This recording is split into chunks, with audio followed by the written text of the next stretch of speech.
Today we've got the honor of having our mayor, some of our local mayors and representatives from towns here. Every time I'm here, I like to remind you all that I am actually an affiliate member. I appreciate all the work that you do within the community. Thank you. You all really are community cheerleaders, and in many ways I see the role of the mayor in the same fashion. The passage of our school referendum.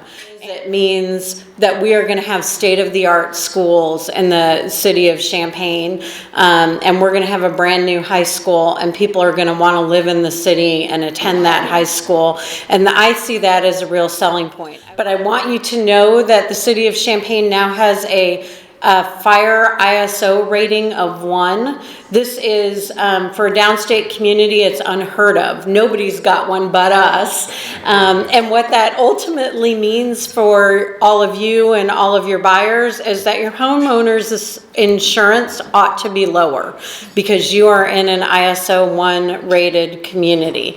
It also means that we have an amazing fire department that is well funded and doing their job well. We have an app called C-Click Fix, and if you download that app, it allows you to take a picture. It sends a GPS spot for where that pothole is or whatever, sends it to Public Works. They can go out and take care of the problem. We have a system in St. Joe. You report a pothole, I fill it for $25 for you, and I'll write your name on it.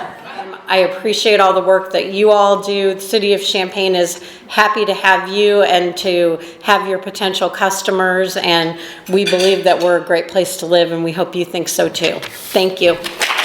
This will be my last meeting after 35 years of being mayor. May the 9th, I will be turning over the reins. So we're going to be going into a TIF district and putting in about 150 acres into it. With that, we'll be building the first phase 64 homes, 12 duplex condos, and an assisted living program for 52.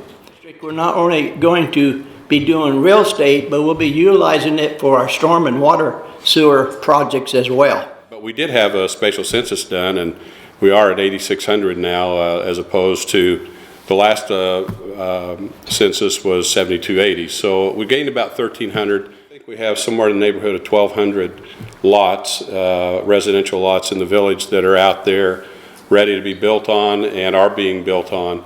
We're doing about 100 houses a year. This spring we'll be putting out for bid the rebuilding of Airport Road from what we call Dunlap to First Street. We have a sports vet clinic that's being built right next to CVS. That's a $2 million project. We have a Aldi's that'll start construction in April. That's right next to the Municipal Center. We have a project with the City of Champaign to rebuild Prospect Avenue that is scheduled for fiscal year 19.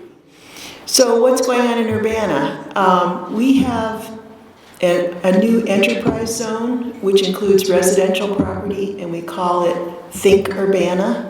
And that gives a complete property tax break for the first year if you build a new home, and it steps down from 100% down to the full amount after 5 years. So someone who builds in Urbana will save on their property taxes.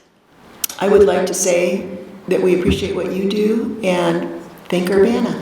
Thank you very much. We're leading a new initiative for Rantoul, and it's centered around our schools, and it's centered around neighborhoods and economic development. As you may know, Rantoul is experiencing a new burst of growth, and you can see it on the interstate. Economic development now includes a new Holiday Inn Express and Suites, a 75-room assisted living facility, which will have an Alzheimer's and dementia unit with it as well. We've opened up a new TIF district on 136, and we've attracted a new car dealership for that. And Jimmy John's just made an announcement that they're coming to town. Our future looks bright. It's never looked brighter. And we encourage you to look at the many real estate opportunities that do exist, both commercially and residential, and farmland. We've got plenty of that to sell too. We are moving into a crime-free housing ordinance. And Jim Clayton is here. Jim and I have been talking back and forth the last couple of weeks. And this ordinance is set up specifically to help eliminate crime out of multi-family units. And it's going to help the landlords, it's going to help the residents feel safer, it'll help the landlords have a better investment. We did a special census because it means more revenue sharing from the state, and that number goes up with the population. So the cost of a $110,000 special census, the cost of doing that returns itself in the first year. Mahomet's special census is done. Those numbers won't come in for a few more months officially. 114 dwelling units in 2016. In the last 7 years, we've had 428 buildable lots that are platted, and currently we have 236 vacant lots right now that are buildable. A new new commercial development that was kind of announced yesterday, and that's at the corner of Churchill Road and 150.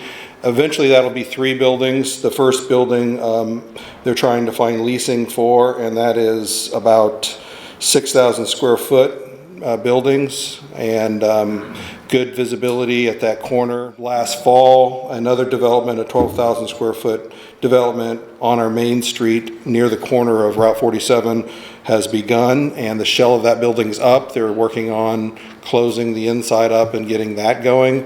I think that has 7 leasable spaces. It's good for commercial needs, obviously. It also will have fiber to that building. And the one on 150 will also have fiber. We have over 14,000 people in our area when you include the unincorporated areas, which are probably about 5,000 or 6,000 in itself. So I think those numbers are starting to shine through, and we're starting to see some action on the commercial side. So with that, thank you very much, and good luck to you people.